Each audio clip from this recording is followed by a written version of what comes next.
में ही हो। सुबह 8:25 में भगवान जी का दर्शन होता है, श्री बिहारी जी का सुबह पहला दर्शन। जब दर्शन होता है ना तो भक्त लोग खड़े रहते हैं, कोई फूलों की माला लिया है, कोई बढ़िया सी मिठाई का डिब्बा लिया है और सब खड़े रहते हैं। और आप केवल चुपचाप देख लेना, एक दिन जाके पता क्या करते हैं वहां पे। जैसे ही दर्शन होता है ना, भक्त लोग फूलों की माला फेंकना शुरू कर देते हैं। एक सज्जन ने मिठाई का डिब्बा फेंक दिया, अच्छा था उसके हाथ में नारियल का गोला नहीं था, नहीं तो सीधा निशाना बिहारी जी के मुंह पे ही जाता। फिर क्या होता, आपने जो नारियल फेंका, मिठाई का डिब्बा, मेरे सामने एक सज्जन ने मिठाई का डिब्बा फेंक दिया भाई आधा किलो का, वो डिब्बा जाके बिहारी जी को लगता तो क्या हालत होती। आप लोग कहते हैं ना कि भगवान जी अंदर क्यों बैठे हैं, भगवान ना आप लोगों से डरते हैं, बाहर बैठ जाएंगे तो हाथ मुंह सब तोड़ डालोगे, इसलिए वो डर के कारण अंदर बैठे हैं।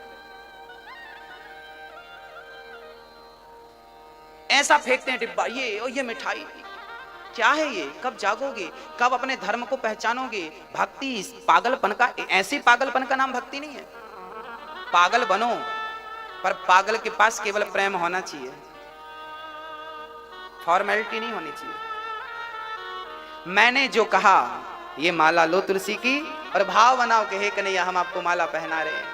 पहन गई माला, हे प्रभु भाव बनाओ मैं लड्डू खिला रहा हूं, खिला दिया, लग गया भोग, आपके हाथ में लड्डू है, माला है। भाव बनाओ, खड़े बिहारी जी के सामने किनारे खड़े हो जाओ, दर्शन होता रहे और भाव बनाते रहो, हे प्रभु मैं आपको लड्डू खिला रहा हूं। भाव से वही लड्डू निकालो और भाव बनाओ के खिला रहा हूं। भगवान खुद आपके पास आएंगे ना और भाव से खाएंगे। माला है आपके पास तो माला खरीदो और भाव से कन्हैया मैं आपको माला पहना, स्वीकार करो। वो पहन गई माला, ये नहीं कि फेंकोगे तभी पहनी जाएगी।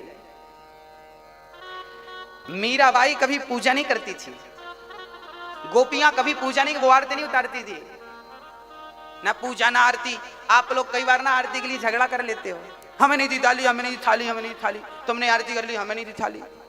आप लोग क्या समझते हो कि हमारे पास आरती की थाली आएगी तो ही हम आरती करेंगे? ना, मेरी माँ जो सबसे पीछे बैठा है, जो सबसे पीछे खड़ा है, यदि प्रेम है तो वो भाव की आरती बनाए और वहीं से ठाकुर जी की आरती उतारे, स्वीकार करेगा मेरा कन्हैया। जरूरी नहीं है कि आप आए भगवान के पास जब तक भगवान को छुए नहीं। आप लोग स्पर्श छूना चाहते, हम छू लें, छू लें, छूना। तुम उन्हें क्यों छूते हो? प्रेम करो तो वो खुद तुम्हें छूने आएगा। हा?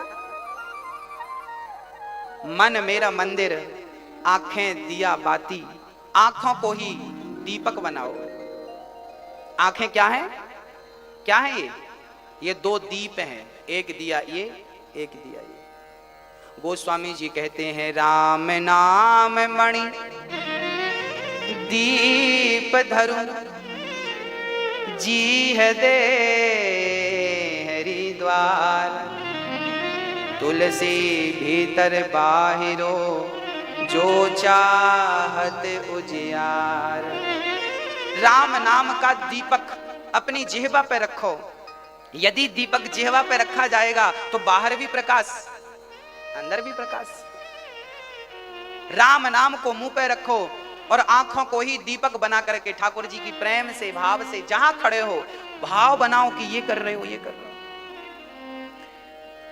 निधिवन 24 तारीख को आप लोग वृंदावन का दर्शन करेंगे। कथा के तुरंत बाद आप लोग बिहारी जी का दर्शन करने जाएंगे, निधिवन का दर्शन करने जाएंगे, राधा रमण भगवान का दर्शन। वृंदावन का जो दर्शन है वो आपको 24 तारीख को, तो वहां पर आपको निधिवन का दर्शन होगा। निधिवन जानते हैं, जहां पर आज भी श्याम सुंदर राधा जी के साथ रास रचाते हैं, आज भी वहां पर दातून पान रखा जाता है, सुबह भगवान चबाया हुआ मिलता है। एक, अब ये बात आप कहेंगे कैसे पॉसिबल है?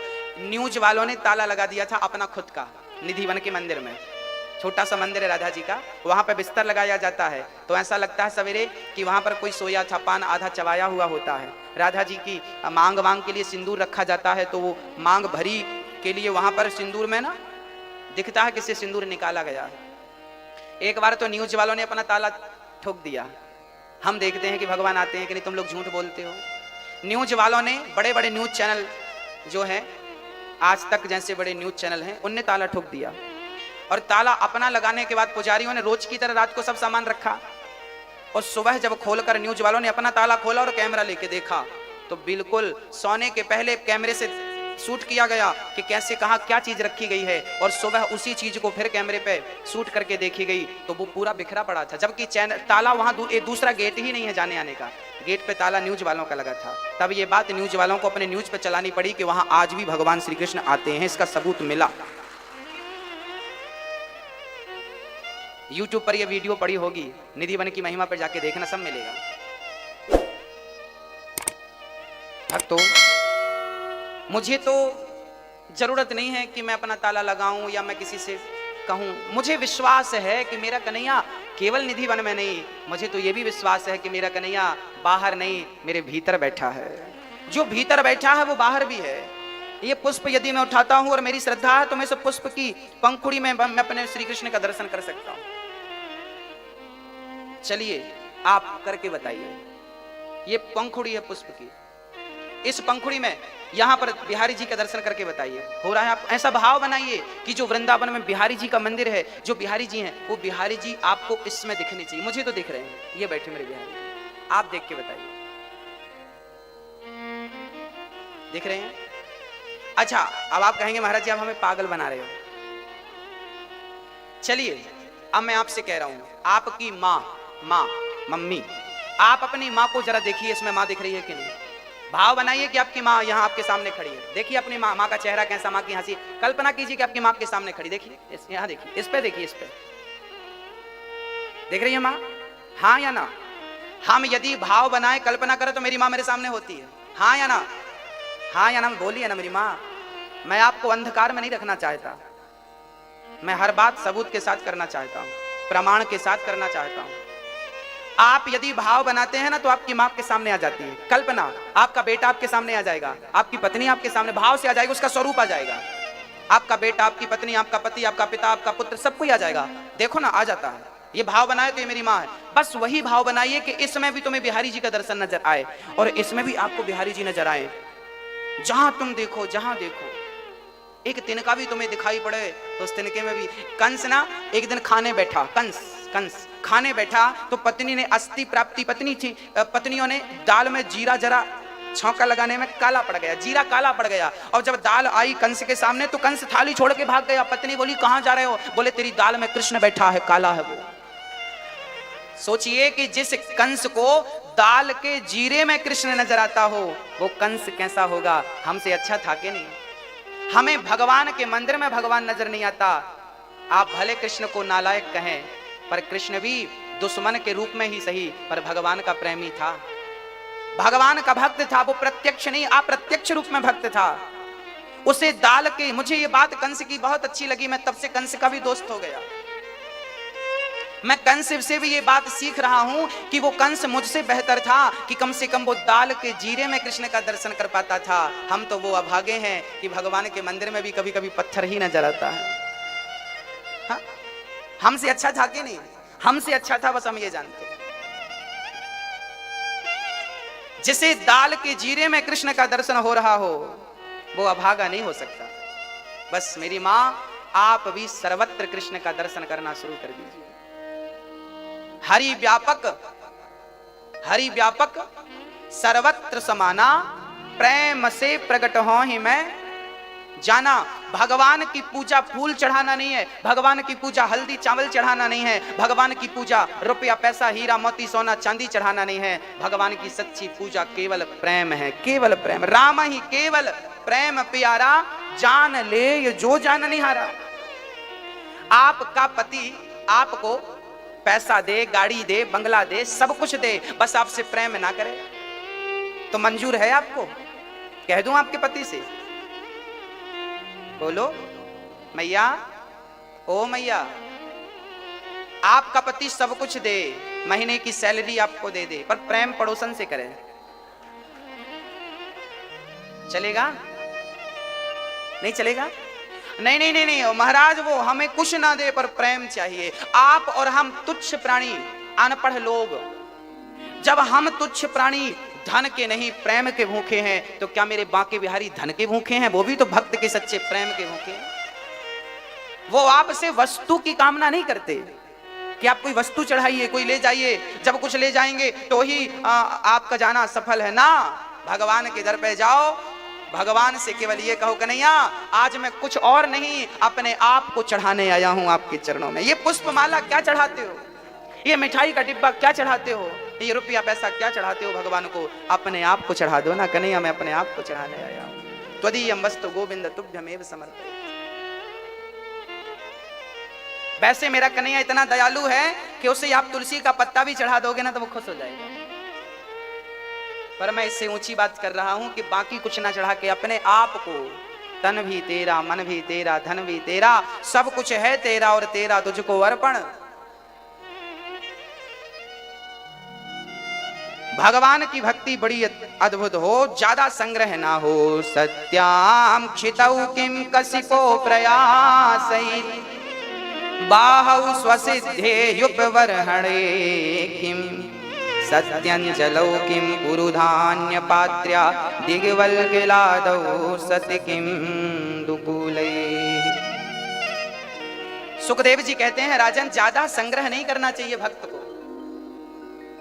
जब जमीन पर सोने से काम चल जाता है तो पलंग के लिए प्रयास करने की बिल्कुल जरूरत नहीं है। जब हाथ की तकिया से काम चल जाता है तो तकिया के लिए झंझट करने की जरूरत नहीं है।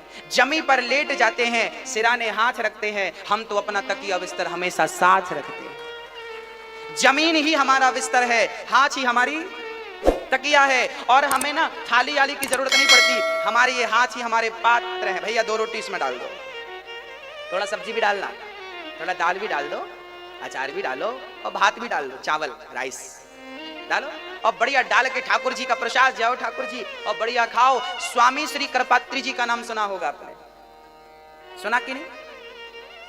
जिन्होंने कर को ही पात्र बनाया था, कर को ही पात्र बनाया इसलिए नाम पड़ा करपात्री। जिन्होंने गऊ के लिए आजाद हिंदुस्तान में सबसे पहला आंदोलन किया था। इंदिरा गांधी करपात्री जी से कहीं कि हमें चुनाव जिता दो, हम आपकी शरण में हैं। करपात्री जी ने कहा था कि मैं तुम्हें चुनाव जिता दूंगा एक शर्त पर।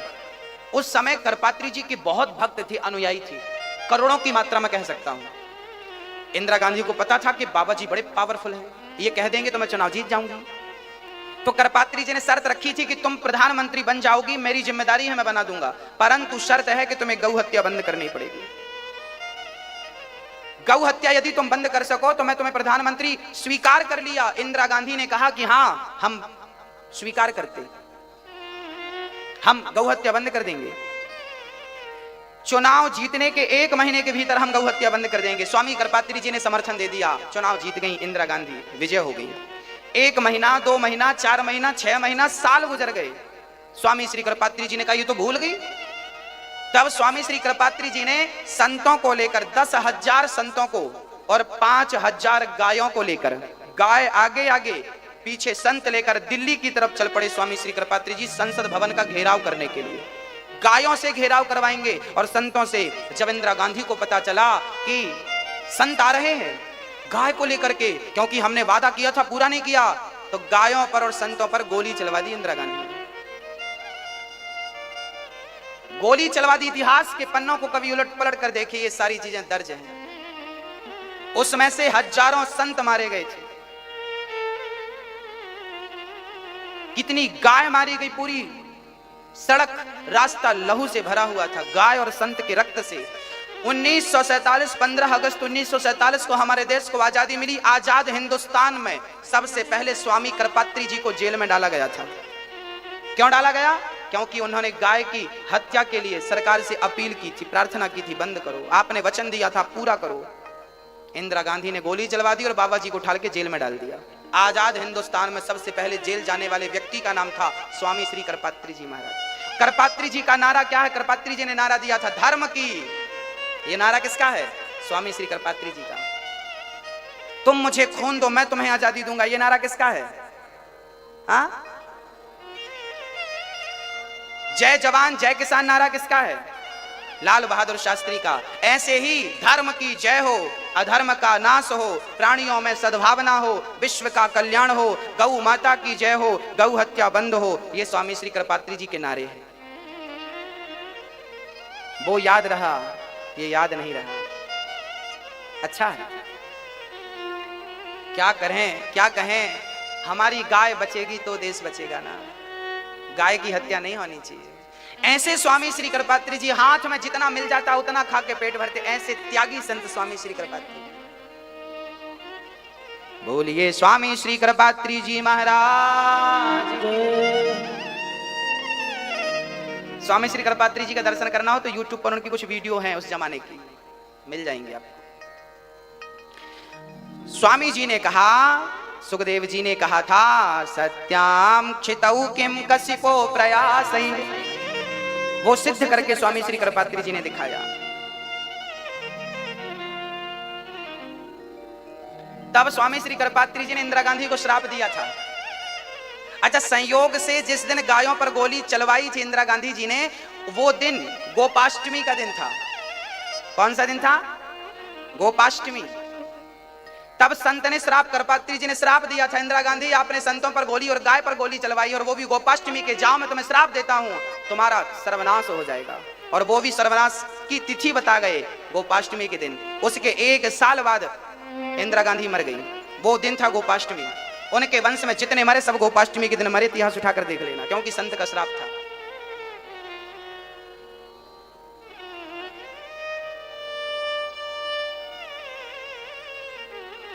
चीराणि किं पथि न सन्ति दिशन्ति भिक्षाम्, नैवांग्रिपा परव्रतः सरितोऽप्यशुष्यन्। सुखदेव जी कहते हैं कि पहनने को जब रास्ते में वस्त्र मिल जाते हैं तो उनके लिए संग्रह करने की क्या जरूरत है। सुखदेव जी कहते हैं, जिसे जो चाहिए वो उस देवी देवता की उपासना करे। जिसे ब्रह्म तेज की इच्छा है वो बृहस्पति की उपासना करे, पर जिसे कुछ नहीं चाहिए और सब कुछ चाहिए, अकामः सर्व कामो वा मोक्ष कामा उदारधि, जिसे सब कुछ चाहिए और कुछ नहीं चाहिए, ऐसे लोग गोविंद की उपासना करें। जो चाहते हो सब कुछ मिल करके रहेगा। तरवः किं न जीवन्ति, भस्रः किं न स्वसन्त्युता, न खादन्ति न मे हन्ति, किं ग्राम पशवो परे।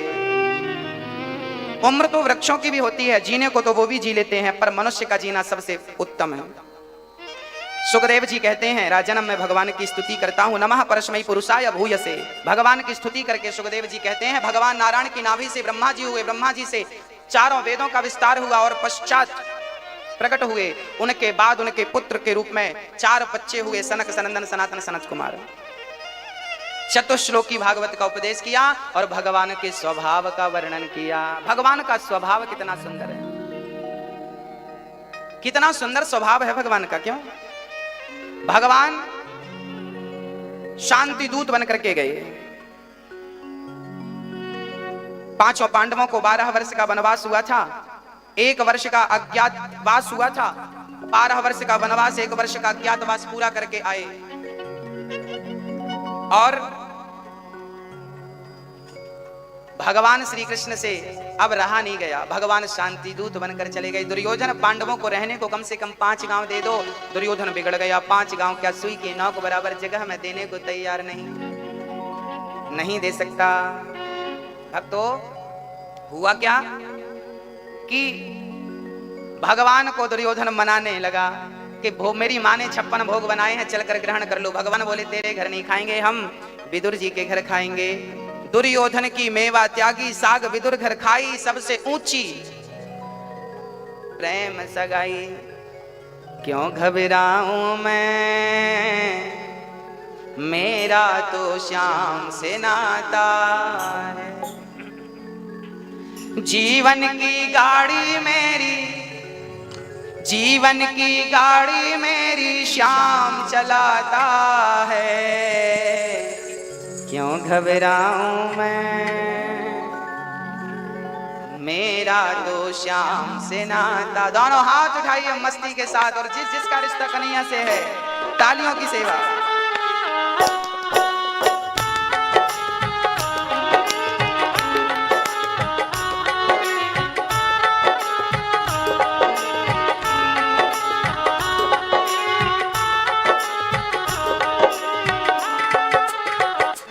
क्यों घबराऊं मैं, मेरा तो श्याम से नाता है। क्यों घबराऊं मैं, मेरा तो श्याम से नाता है। क्यों घबराऊं मैं, मेरा मेरा तो श्याम से नाता है। क्यों घबराऊं मैं, मेरा तो श्याम से नाता है। जीवन की गाड़ी मेरी, जीवन की गाड़ी मेरी, जीवन की गाड़ी मेरी श्याम चलाता है। क्यों घबराऊं मैं, मेरा तो श्याम से नाता है। क्यों घबराऊं मैं, मेरा तो श्याम से नाता है।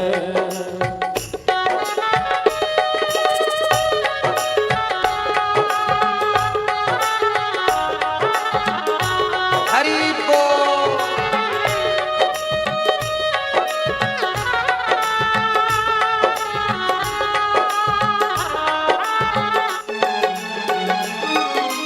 दुख के बादल जब जब मंडराते, श्याम नाम लेते ही छट जाते।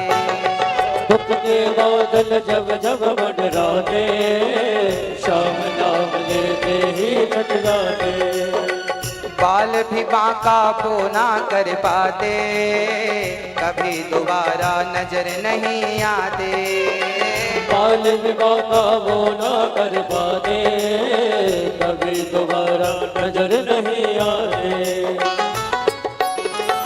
संकट आने से पहले, संकट आने से पहले, संकट आने से पहले श्याम आता है। क्यों घबराऊं मैं, मेरा तो श्याम से नाता है। क्यों घबराऊं मैं, मेरा तो श्याम से नाता है।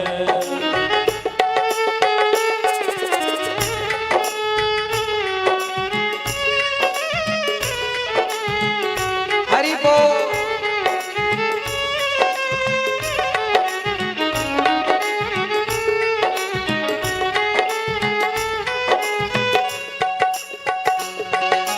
मेरे मन में आता जो भी ख्याल, श्याम व्यवस्था करता है तत्काल। मेरे मन में आता जो भी ख्याल, श्याम व्यवस्था करता है तत्काल।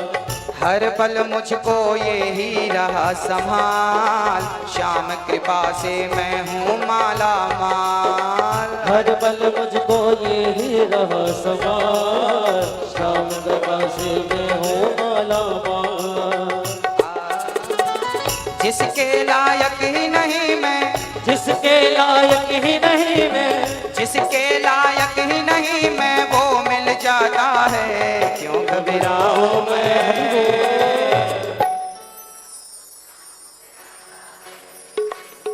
मेरा तो श्याम से नाता है। क्यों घबराऊं मैं, मेरा तो श्याम से नाता है। क्यों घबराऊं मैं, मेरा तो श्याम से नाता है। क्यों घबराऊं मैं, मेरा तो श्याम से नाता है। जीवन की गाड़ी मेरी, जीवन की गाड़ी मेरी, जीवन की गाड़ी मेरी श्याम चलाता है। क्यों घबराऊं मैं,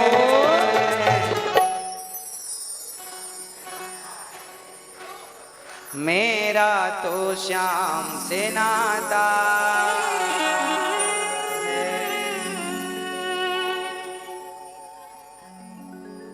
भक्तों, भगवान दुर्योधन के मेवा मिष्ठान को त्याग कर विदुर जी के घर गए। विदुरानी के छिलकों का भोग लगाया। क्या दिया भगवान को विदुरानी ने? छिलके दिए, छिलके खिलाए। भगवान ने छिलकों का प्रेम पूर्वक भोग लगाया। भगवान वस्तु का भूखा नहीं है, भक्त छिलका भी खिलाए। विदुरानी भगवान को इंतजार कर रही है और जब भगवान आए तो हाथ पकड़कर भगवान को बिठाया। बिठाने को चौकी थी, उल्टी चौकी रखी और भगवान को प्रेम से बिठाया और भाव से, श्रद्धा से, बड़े प्रेम से फल तोड़ कर ले आई। केला लेकर बैठ गई, छीलती जा रही है, फल को फेंकती जा रही है, छिलके को गोविंद को देती जा रही है।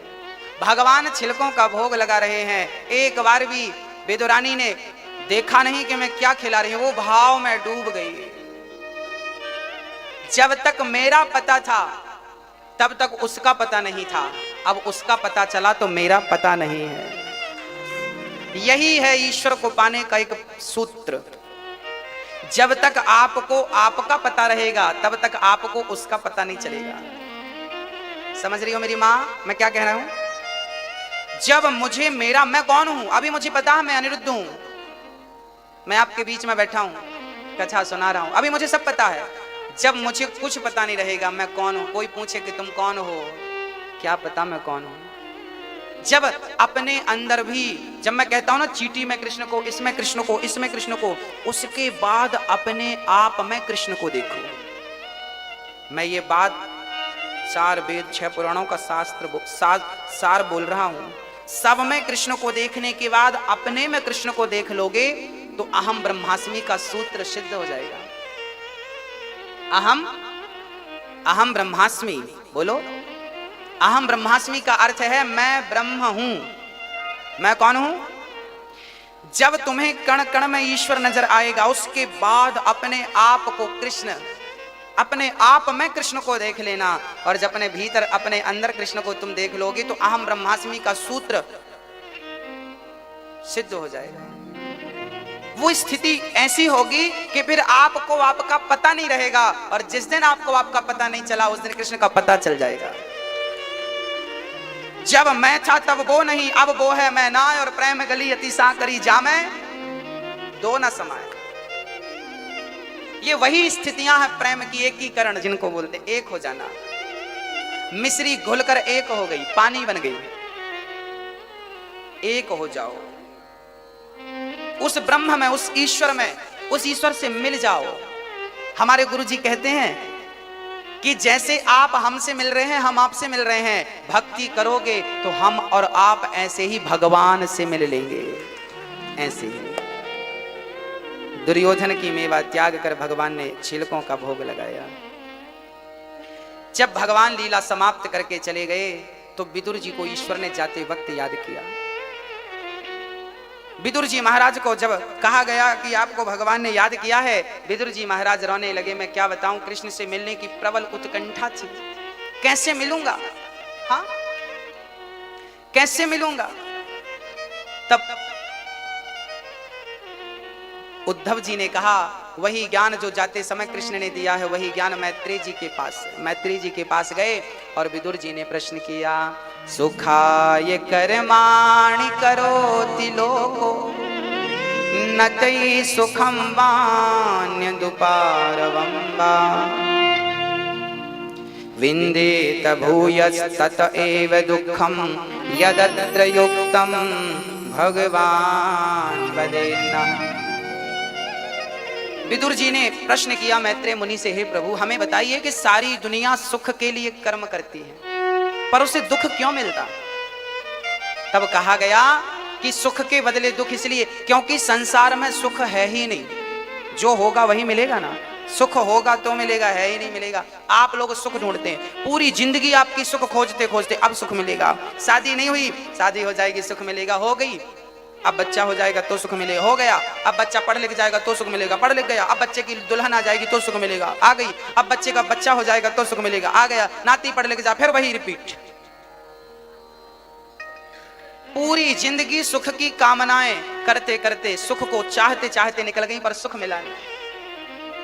लड़कपन से जवानी, जवानी से बुढ़ापा आ गया, पर कृष्ण है कि अभी तक उनका पता क्यों पता नहीं है? क्योंकि आपका पता है। ए साहब हमें जानते नहीं, हम कौन जानते नहीं हमें। जब तक तुम अपने आप को जानते रहोगे, जनाते रहोगे, तब तक मैं तुम्हें लिख कर देता हूं, तुम कृष्ण को कभी जान नहीं पाओगे। सबसे पहले ये गुरूर छोड़ दीजिए कि मैं कुछ हूं तुच्छ। मैं अपने गुरुजी के पास गया, मैं हमेशा कथा में कहा करता हूं ना, मैं कौन हूं। अपने आप को तिनका समझना चाहिए। क्या समझना चाहिए? मैं कौन हूं, मेरी हैसियत इस तिनके से ज्यादा। मैं अपने गुरुजी के पास गया 17 तारीख को, मैंने गुरुजी से कहा, गुरुजी मैं इस भाव से चलता हूं कि मैं तिनका हूं, जब मैंने गुरुजी से कहा कि गुरुजी मैं तिनका हूं आपके चरणों का, गोविंद के चरणों का, तो गुरुजी की आंखों में आंसू आ गए। गुरुजी ने कहा बेटा तुमने अपने को तिनका मान रखा है? मैंने कहा गुरुजी मैंने समझा नहीं आपकी बात को। गुरुजी ने कहा बेटा ये तिनका किसी की आंख में डाल दो ना तो ये तिनका आंख फोड़ सकता है, ये तिनका आंख फोड़ सकता है, ये तिनका बहुत कुछ है बेटा, ये तिनका भी बहुत कुछ है।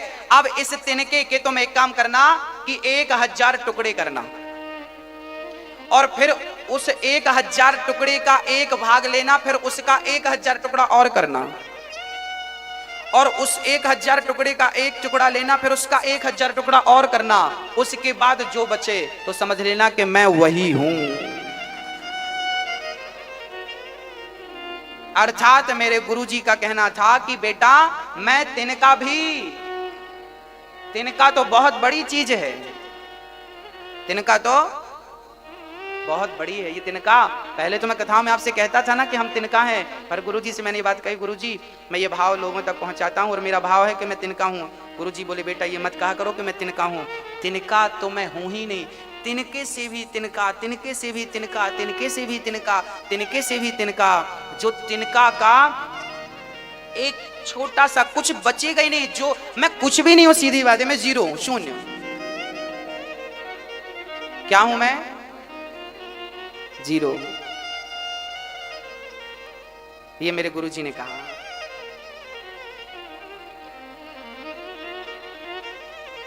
भक्तों भगवान अहंकारियों को नहीं मिलता, पहले अहंकार मिटाओ, लोभ और मोह मिटाओ, फिर सुख का अनुभव होगा। विदुर जी के प्रश्न पर मैत्री जी ने उन्हें 10 प्रकार की सृष्टि का वर्णन सुनाया, 4 युगों का विस्तार किया, सतयुग त्रेता द्वापर कलयुग। सतयुग की उम्र कितनी होती है? कलयुग की उम्र होती है 4,32,000 वर्ष, द्वापर की उम्र होती है 8,64,000 वर्ष, त्रेता युग की उम्र होती है 12,96,000 वर्ष, सतयुग की उम्र होती है 17,28,000 वर्ष। सतयुग की उम्र कितनी है? 17,28,000 वर्ष। कलयुग की उम्र कितनी है? कलयुग की उम्र है 4,32,000 वर्ष, जिसमें से लगभग 5,500 वर्ष बीत चुके कलयुग, अभी बहुत बाकी है। कलयुग में ये हालत अभी है, आगे क्या होगा? वैसे मैं आपको ये बात हर कथा में सुनाता हूं। अभी कौन सा युग चल रहा है? कौन सा युग? जोर से। फिर आपने गलत बोल दिया, ये कलयुग नहीं है। अभी आप कथा पांडाल में बैठे हो, वृंदावन में बैठे हो, ये कलयुग चल रहा है। कलयुग बाहर चल रहा होगा, आपके घर में, आपके नगर में, आपके शहर में, पर ये वृंदावन है जो बिहारी जी के चरणों में होता है, वो कलयुग से बच करके रहता है। कलयुग उसका बाल भी बांका नहीं करता। चारों युग 24 घंटे में एक परिक्रमा करते हैं, प्रदक्षिणा करते हैं। मैं कह चुका हूं, ये बात फिर दोहरा देता हूं। सुबह 4 बजे से लेके प्रातः काल 4 से लेके सुबह के 9 बजे तक सतयुग चलता है, जहां सबके अंदर सद्भाव होता है, सबकी बुद्धि अच्छी होती है। सुबह के टाइम पे भले कितना भी बड़ा दुष्ट और शराबी हो, पर सवेरे अच्छी बातें करता है। हाँ, क्योंकि वो सतयुग चल रहा है। सुबह 10 बजे से लेके शाम को 4 बजे तक त्रेता युग चलता है, क्योंकि त्रेता युग में राम जी वनवास चले गए थे 14 साल के लिए। आप लोग भी 10 से 4 के बीच में अपने काम काज में निकल जाते हो, आपका भी वनवास हो जाता है। तो त्रेता युग चलता है क्योंकि राम जी 14 साल के लिए कर्म करने गए थे। फिर शाम को 5 बजे से लेकर रात्रि को 8 बजे तक द्वापर युग चलता है, क्योंकि भगवान ने द्वापर में क्या मटकी तोड़ना, मक्खन चुराना, गेंद खेलना, तो नाचना, तो कूदना। आप लोग भी अपने बच्चों के साथ शाम को खेलते कूदते हो के नहीं? बेटे के साथ, नाती के साथ क्रिकेट खेलते हैं दादाजी, बच्चे को पीठ पर बिठा के बैल बन जाते हैं, घोड़ा बन जाते हैं, घोड़ा खेलते हैं, हाँ या ना? हाँ, बैडमिंटन खेलते हैं, शाम को क्रिकेट खेलते हैं, और कुछ भी खेलते हैं। बच्चों को फिर ले जाके वो बर्फ का गोला खिलाते हैं, चलो बेटा बर्फ का गोला लो। शाम को आप बच्चों से बड़ा प्रेम करते हैं, चलो झूला झुलाते हैं आज तुम्हें। ये जो लीला भगवान कृष्ण ने की वो आपके घर पे होती है। वो शाम को 4 बजे, शाम को 5 से लेकर 8 के बीच में होती है। और फिर रात्रि को 9 बजे से रात्रि को 3 बजे तक जब व्यक्ति केवल भोग भोगना चाहता, अब कलयुग स्टार्ट हुआ। ये कलयुग है। हृदय में जब धर्म जागता है सब सतयुग होता है। क्या? हृदय में जब धर्म जागता है तब क्या स्टार्ट? सतयुग। जब कर्म करने की भावना जागती है तो कौन सा युग? त्रेता, क्योंकि कर्म करने राम जी। जब हृदय में प्रेम जागता है तो कौन सा युग?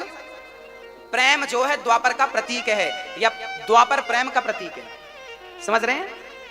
तो द्वापर युग मतलब जब आपके हृदय में प्रेम जागे किसी के प्रति, बच्चों के प्रति, पत्नी के प्रति, पति के प्रति, बहन के प्रति, भाई के प्रति, गरीब व्यक्ति के प्रति, कुत्ता बिल्ली के प्रति, जब प्रेम जागे तो कौन सा युग? द्वापर। और जब काम वासना जागे तो कौन सा युग? कलयुग। अब इसका ये निर्धारित नहीं है कितने बजे से इतने, दिन के 12 बजे आपके अंदर काम वासना जाग जाए तो समझ लेना कलयुग आपके अंदर आ गया, और रात्रि के 2 बजे आपके अंदर सद्भाव जाग जाए समझ लेना सतयुग आपके अंदर आ गया। चारों युग अलग अलग ढंग से चलते हैं, धर्म, कर्म, प्रेम और काम, ये चारों युग हैं। अभी आप लोग कथा में बैठे हो, प्रेम में बैठे हो, यहाँ कलयुग की परछाई भी नहीं है। वृंदावन में कलयुग नहीं रहता, इसलिए यहाँ का रिक्शा वाला भी राधे राधे कहता है। हमारे गुरुजी कहते हैं कि वृंदावन का रिक्शा वाला 10 रुपए में आपको बिहारी जी से मिला देता है। 10 रुपए दो, रिक्शा में बैठो, सीधे बिहारी जी के द्वार पे जाके उतारता है। वृंदावन का रिक्शा वाला भी भगवान से मिला देता है, ये वृंदावन है। गुरु भगवान से मिलाता है, गुरु तो छोड़ो, वृंदावन का रिक्शा वाला मिला देता है, जाके द्वार पे उतार देता, जाओ मिले आओ। इसलिए वृंदावन के वृक्ष को मरम न जाने कोई, डाल डाल और पात पात में श्री राधे राधे होए।